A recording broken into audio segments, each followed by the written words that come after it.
Have you ever wondered where life originates in the universe?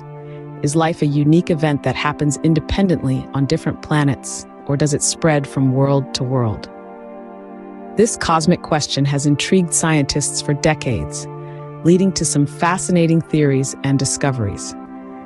One such revelation is that life on our home planet Earth might have had an impressively early start.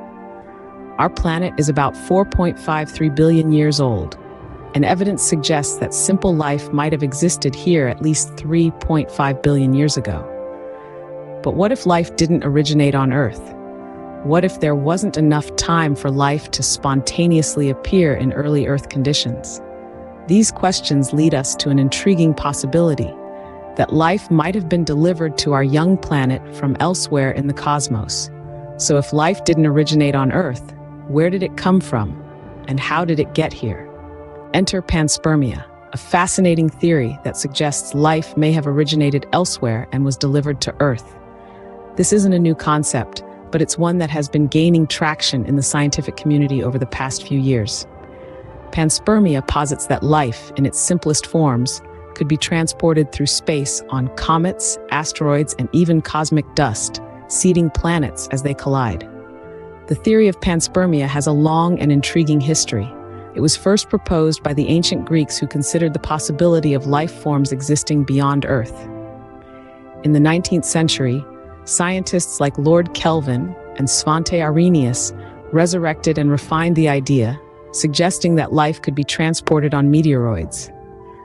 Fast forward to the 21st century, and the theory is still very much alive. A growing body of evidence points to the possibility that life on Earth may not have originated here, but was instead delivered from outer space. The latest research in this field takes the theory of panspermia a step further, examining the role of cosmic dust in spreading life across the galaxy. Authored by Z.N. Osmanov from the School of Physics at the Free University of Tbilisi in the country Georgia, the paper, titled "The Possibility of Panspermia in the Deep Cosmos by Means of the Planetary Dust Grains," explores a basic, simple pathway that life could use to travel through the cosmos. This research focuses on the premise that dust particles, originating from a planet that hosts life, can escape from the gravitational pull of their home planet. Once freed from their planet's gravity, these particles could then be propelled through space by stellar radiation pressure, carrying with them the seeds of life.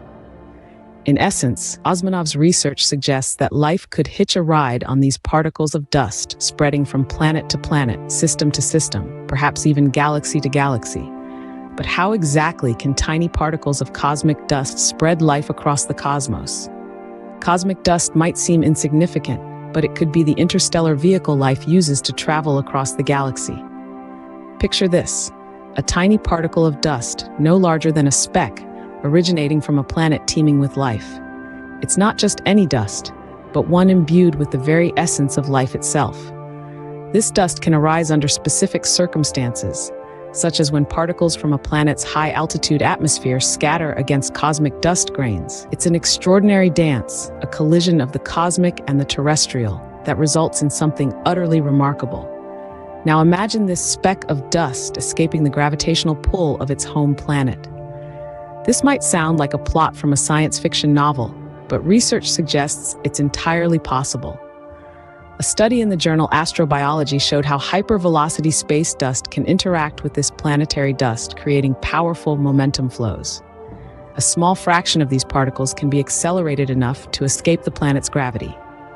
Once liberated from the planet's gravitational grip, this cosmic dust is at the mercy of stellar radiation pressure. Picture it like a leaf carried away by a gust of wind, except this wind is composed of light from the stars themselves. This stellar radiation can propel the dust and the life it carries away from its home star's system. In the words of Z.N. Osmanov, the researcher behind this fascinating concept, if a similar scenario takes place in other systems, the planetary dust particles, being already free from the planet's gravitational field, might escape from the star's system by means of the radiation pressure and initial velocity, spreading life into the cosmos. It's a compelling notion, isn't it? That life as we know it could spread across the vast expanse of the cosmos, hitching a ride on particles of dust. but it begs a crucial question, one that takes us into the realm of the truly extraordinary. Life, as it turns out, can be incredibly resilient, and some forms of life might be able to withstand the harsh conditions of interstellar travel.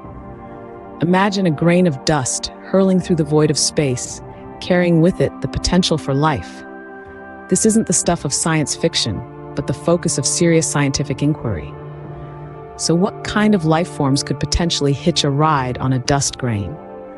Well, we're not talking about complex organisms, but rather microscopic life forms, such as bacteria or even viruses.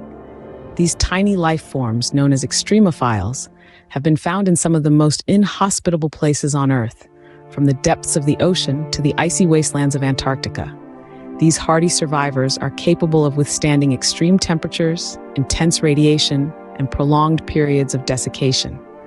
But it's not just life itself that could make this interstellar journey. Complex molecules that could lead to the formation of life might also be able to withstand these conditions.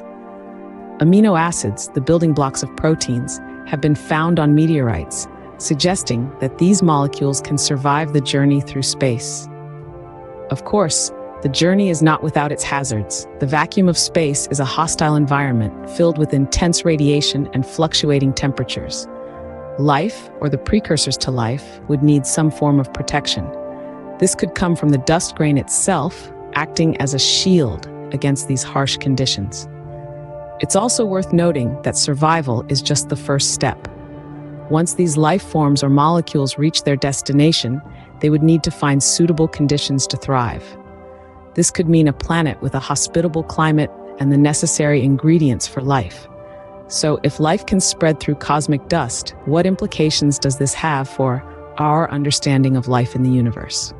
The idea that life can spread from planet to planet via cosmic dust has profound implications for our understanding of life's origins and distribution in the universe. If panspermia is indeed a viable mechanism for the spread of life, it could mean that life is far more widespread in the universe than we previously thought. The cosmos is awash with dust, and if each speck has the potential to carry life or prebiotic compounds, then the seeds of life could be scattered far and wide across the galaxy, waiting to take root on any world with the right conditions. This also changes our understanding of life's origins. Rather than seeing each planet as a separate, isolated crucible in which life must spark into existence independently, we can instead start to picture a universe where life, once kindled, can spread and propagate. This could mean that life on Earth might not have originated here, but was instead delivered from the cosmos, a gift from the stars. Moreover, the panspermia theory could reshape our search for extraterrestrial life. If life can hitch a ride on dust particles, then we may be more likely to find signs of life or complex prebiotic compounds on other planets, especially those in star systems with large amounts of cosmic dust. Our search parameters for habitable planets may need to be broadened, considering not just the planets themselves, but also the presence of cosmic dust in their vicinity. But let's not get ahead of ourselves. While the theory of panspermia is captivating, it's just one of many possibilities. It's a testament to the complexity and mystery of life's origins that despite our technological advances, we are still piecing together this grand cosmic puzzle. While we may not yet have all the answers, the possibility of panspermia provides a fascinating new perspective on the enduring question of how life began and spread across the cosmos.